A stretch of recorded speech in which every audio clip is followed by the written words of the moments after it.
అనుదిన పరిశుద్ధ గ్రంథ పఠనము. ఆదికాండము 46వ అధ్యాయం.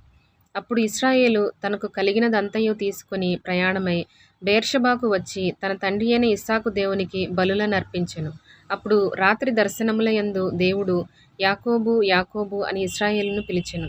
అందుకతడు చిత్తము ప్రభువా అనెను. ఆయన, నేనే దేవుడను, నీ తండ్రి దేవుడను. ఐగుప్తునకు వెళ్ళుటకు భయపడకుము. అక్కడ నిన్ను గొప్ప జనముగా చేసెదను.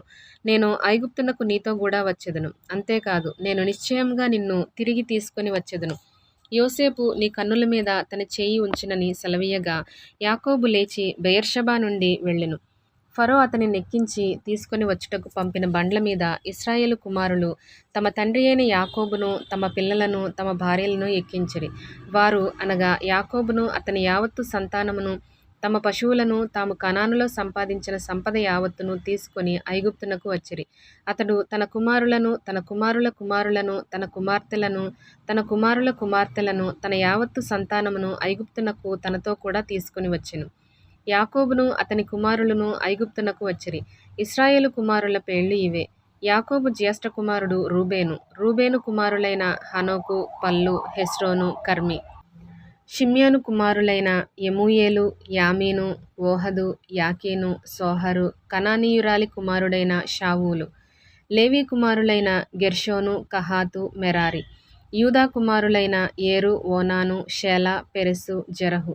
ఆ ఏరును ఓనానును కానాను దేశంలో చనిపోయిరి. పెరెసు కుమారులైన హెస్రోను, హామూలు.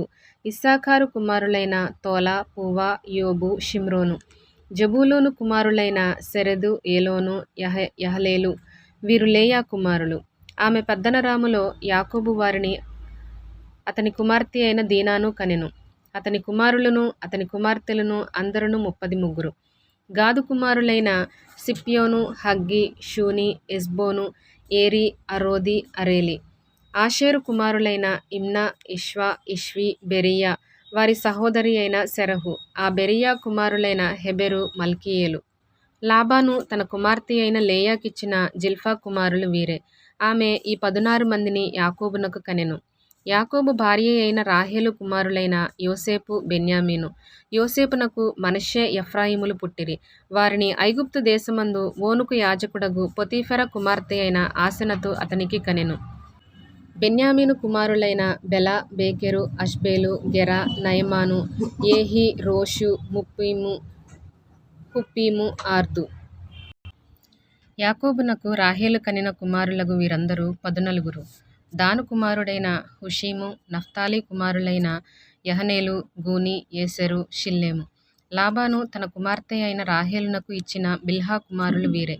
ఆమె వారిని యాకోబునకు కనెను. వారందరూ 7. యాకోబు కోడండ్రను వినాయించి అతని గర్భవాసమున పుట్టి యాకోబుతో ఐగుప్తునకు వచ్చిన వారందరూ 66. ఐగుప్తులో అతనికి పుట్టిన యోసేపు కుమారులిద్దరు. ఐగుప్తునకు వచ్చిన యాకోబు కుటుంబపు వారందరూ 70 మంది. అతడు గోషేనుకు త్రోవ చూపుటకు యోసేపు నొద్దకు తనకు ముందుగా యూదాను పంపెను. వారు గోషేను దేశమునకు రాగా యోసేపు తన రథమును సిద్ధము చేయించి తన తండ్రి అయిన ఇశ్రాయేలును ఎదుర్కొనుటకు గోషేనుకు వెళ్ళి అతనికి కనబడెను. అప్పుడతడు అతని మెడ మీద పడి అతని మెడ పట్టుకొని ఎంతో ఏడ్చెను. అప్పుడు ఇశ్రాయేలు యోసేపుతో, నీవింకా బ్రతికియున్నావు, నీ ముఖము చూచితిని గనుక నేనికను చనిపోవదునని చెప్పెను. యోసేపు తన సహోదరులను, తన తండ్రి కుటుంబపు వారిని చూచి, నేను వెళ్ళి ఇది ఫరోకు తెలియచేసి, కనాను దేశంలో ఉండిన నా సహోదరులను, నా తండ్రి కుటుంబపు వారును నా యొద్దకు వచ్చిరి. ఆ మనుషులు పశువులు గలవారు. వారు గొర్రెల కాపరులు. వారు తమ గొర్రెలను, పశువులను, తమకు కలిగినదంతయు తీసుకుని వచ్చిరని అతనితో చెప్పెదను. గొర్రెల కాపరి అయిన ప్రతివాడు ఐగుప్తీయులకు హేయుడు. గనుక ఫరో మిమ్మును పిలిపించి మీ వృత్తి ఏమిటని అడిగిన ఎడల, మీరు గోషేను దేశమందు కాపురముండునట్లు మా చిన్నతనము నుండి ఇదివరకు నీ దాసులమైన మేమును, మా పూర్వీకులను పశువులు గలవారమై ఉన్నామని ఉత్తరమీయుడని చెప్పెను. ఆదికాండము 47వ అధ్యాయం. యోసేపు వెళ్ళి ఫరోను చూచి, నా తండ్రియు నా సహోదరులను వారు గొర్రెల మందలతోనూ వారి పశువులతోనూ వారికి కలిగినదంతటితోనూ కనాను దేశం నుండి వచ్చి గోషేనులో నున్నారని తెలియచేసి తన సహోదరులందరిలో 5 వెంటబెట్టుకొని పోయి వారిని ఫరో సమక్షమందు ఉంచెను.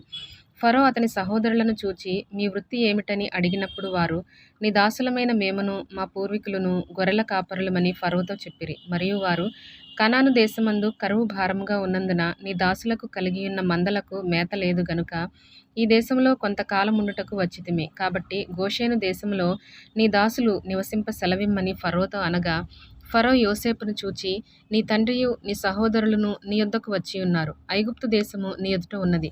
ఈ దేశంలోని మంచి ప్రదేశమందు నీ తండ్రిని నీ సహోదరులను నివసింపచేయుము. గోషేను దేశములో వారు నివసింపవచ్చును.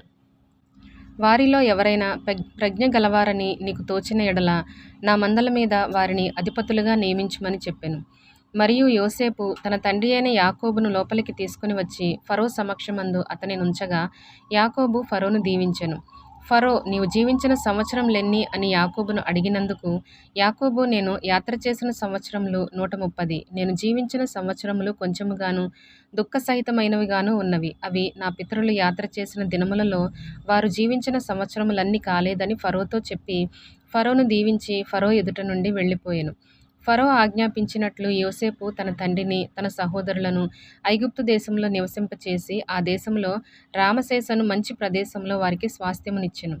మరియు యోసేపు తన తండ్రిని తన సహోదరులను తన తండ్రి కుటుంబపు వారినందరినీ వారి వారి పిల్లల లెక్క చొప్పున వారికి ఆహారమిచ్చి సంరక్షించెను. కరువు మిక్కిలి భారమైనందున ఆ దేశమందంతటను ఆహారము లేకపోయెను. కరువు వలన ఐగుప్తు దేశమును కనాను దేశమును క్షీణించెను. వచ్చిన వారికి ధాన్యం అమ్ముట వలన ఐగుప్తు దేశములోను కనాను దేశములోను దొరికిన ద్రవ్యమంతా యోసేపు సమకూర్చెను. ఆ ద్రవ్యమంతటిని యోసేపు ఫరో నగరులోనికి తెప్పించెను. ఐగుప్తు దేశమందును కనాను దేశమందును ద్రవ్యము వ్యయమైన తరువాత ఐగుప్తీయులందరూ యోసేపు నొద్దకు వచ్చి, మాకు ఆహారం ఇప్పించుము, నీ సముఖమందు మేమేల చావవలెను, ద్రవ్యము వ్యయమైనది గదా అనిరి. అందుకు యోసేపు, మీ పశువులను ఈయుడి, ద్రవ్యము వ్యయమైపోయిన ఎడల మీ పశువులకు ప్రతిగా నేను మీకు ధాన్యం ఇచ్చేదనని చెప్పెను. కాబట్టి వారు తమ పశువులను యోసేపు నొద్దకు తీసుకుని వచ్చిరి. యోసేపు గుర్రములను, గొర్రెల మందలను, పశువుల మందలను, గాడిదలను తీసుకుని వారికి ఆహారం ఇచ్చెను.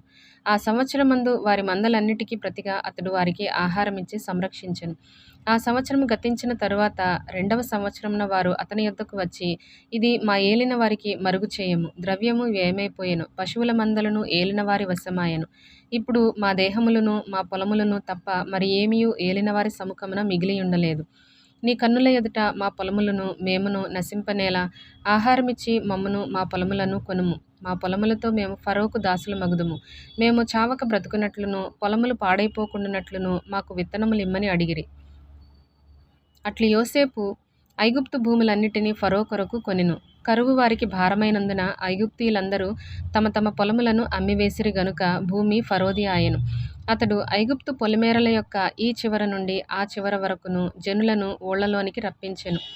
యాజకుల భూమి మాత్రమే అతడు కొనలేదు. యాజకులకు ఫరో బత్తెములు నియమించెను. ఫరో ఇచ్చిన బత్తెముల వలన వారికి భోజనము జరిగెను గనుక వారు తమ భూములను అమ్మలేదు. యోసేపు, ఇదిగో నేడు మిమ్మును మీ భూములను ఫరో కొరకు కొనియున్నాను. ఇదిగో మీకు విత్తనములు, పొలములలో విత్తుడి. పంటలో 5వ భాగము మీరు ఫరోకు ఇయ్యవలెను.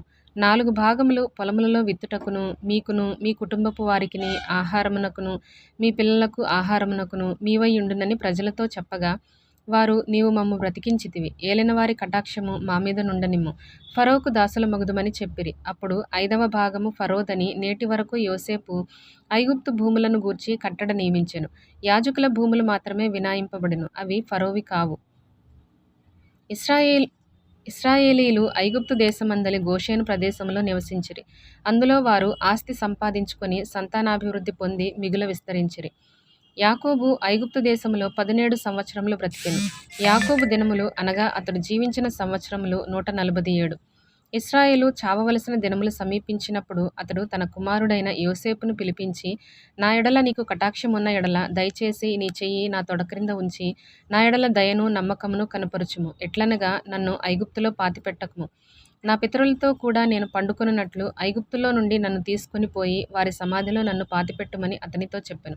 అందుకతడు, నేను నీ మాట చొప్పున చేసేదనెను. మరియు అతడు నాతో ప్రమాణము చేయమన్నప్పుడు యోసేపు అతనితో ప్రమాణం చేసెను. అప్పుడు ఇశ్రాయేలు తన మంచపు తలాపి మీద వంగి దేవునికి నమస్కారము చేసెను.